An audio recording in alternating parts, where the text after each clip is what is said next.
বন্ধুসকল, আজি আমি আলোচনা কৰিবলৈ ওলাইছোঁ পৃথিৱীৰ 10 জন সকলোতকৈ ধনী মানুহৰ বিষয়ে।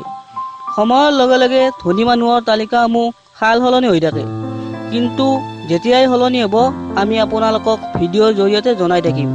বৰ্তমান সময়ত 2018 ফৰ্বছৰ তথ্য অনুসৰি পৃথিৱীৰ বিখ্যাত 10 জন ধনী মানুহৰ তালিকাখন আমি আপোনালোকৰ আগত জনাব বিচাৰিছোঁ।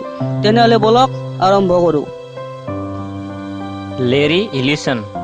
লৌৰেঞ্চ জোচেফ ইলিছনৰ জন্ম 1946 চনৰ 17 আগষ্টত USA নিউয়ৰ্ক চহৰত হৈছিল। অৰেকেল কৰ্পৰেশ্যনৰ মালিক লেৰী ইলিছন পৃথিৱীৰ সকলোতকৈ ধনী মানুহৰ ভিতৰত 10ম স্থানত আছে। এখেতৰ মুঠ সম্পত্তি 58.5 বিলিয়ন। ডেভিড কোচ। এখেতৰ জন্ম 1940 চনৰ 3 মে'ত US উইচিটাত হৈছিল। ডেভিড হেমিল্টন কোচ এজন আমেৰিকাৰ ব্যৱসায়ী, ৰাজনীতিবিদ আৰু ৰাসায়নিক ইঞ্জিনিয়াৰ। এখেত 1979ত সহায়ক কোম্পানী কোচ ইঞ্জিনিয়াৰিঙৰ অধ্যক্ষ হৈছিল আৰু কোচ ইণ্ডাষ্ট্ৰীৰ নিজে মালিক হ'ল। এখেতৰ মুঠ সম্পত্তি 60 billion. Charles Koch. Charles Koch এজন আমেৰিকাৰ ব্যৱসায়ী আৰু ৰাজনীতিবিদ আছিল। এখেত বৰ্ডৰ চেয়াৰমেন, মালিক আৰু কোচ ইণ্ডাষ্ট্ৰীৰ মুখ্য কাৰ্যকৰী অধিকাৰী আছিল। চাৰ্লছ ডি গেনহাল কোচৰ জন্ম 1935 চনৰ 1 নৱেম্বৰত US উইচিটা চহৰত হৈছিল। ক'বলৈ গ'লে তেল শোধন আৰু ৰাসায়নিক ক্ষেত্ৰত এখেতৰ কোম্পানী কাম কৰে। এখেতৰ মুঠ সম্পত্তি 60.1 বিলিয়ন। Carlos slim.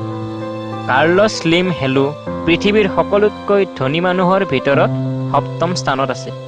এখেতৰ জন্ম 1940 চনৰ 28 জানুৱাৰীত মেক্সিকোৰ মেক্সিকো চিটিত হৈছিল। বৰ্তমান তেওঁ টেলমেক্স আমেৰিকা মবিল আৰু গ্ৰুপো কাৰ্ছৰ মুখ্য কাৰ্যকৰী অধিকাৰী হয়। বৰ্তমান এখেত 67.1 বিলিয়ন সম্পত্তিৰ মালিক আছে। আমানচিঅ' অৰ্টেগা। পৃথিৱীৰ 6 নম্বৰ স্থানত ধনী মানুহৰ শাৰীত থকা আমানচিঅ' অৰ্টেগা গাৱনাৰ জন্ম 1936 চনৰ 28 মাৰ্চত স্পেইনৰ বুজডংগ ডি আৰবাছ চহৰত হৈছিল। ইণ্ডিটেক্স ফেশ্বন গ্ৰুপৰ ব্যৱস্থাপক আৰু পাতুতা আমানচিঅ' অৰ্টেগাক জাৰাৰ মালিক ৰূপেহে জনা যায়। বৰ্তমান এখেত 70 বিলিয়ন সম্পত্তিৰ মালিক। Mark Zuckerberg. পৃথিৱীৰ সকলোতকৈ ধনী মানুহৰ ভিতৰত মাৰ্ক ইলিয়ট জুকাৰবাৰ্গ 5ম স্থানত আছে। এখেতৰ জন্ম 1984 চনৰ 14 মে'ত নিউয়ৰ্কৰ হোৱাইট প্লেইন চহৰত হৈছিল। পৃথিৱীৰ সকলোতকৈ প্ৰসিদ্ধ আৰু সকলো দেশতে চলা ছ'চিয়েল মিডিয়া ফেচবুকৰ জনক মাৰ্ক জুকাৰবাৰ্গ। 2004 চনত উলিওৱা ফেচবুকৰ মালিক মাৰ্ক জুকাৰবাৰ্গৰ মুঠ সম্পত্তি 71 বিলিয়ন। Bernard Arnold. বাৰ্নাৰ্ড জিয়েন ইটিয়েনি আৰ্নল্টৰ জন্ম 1949 চনৰ 5 মাৰ্চত ফ্ৰান্সৰ ৰুবিক্স চহৰত হৈছিল।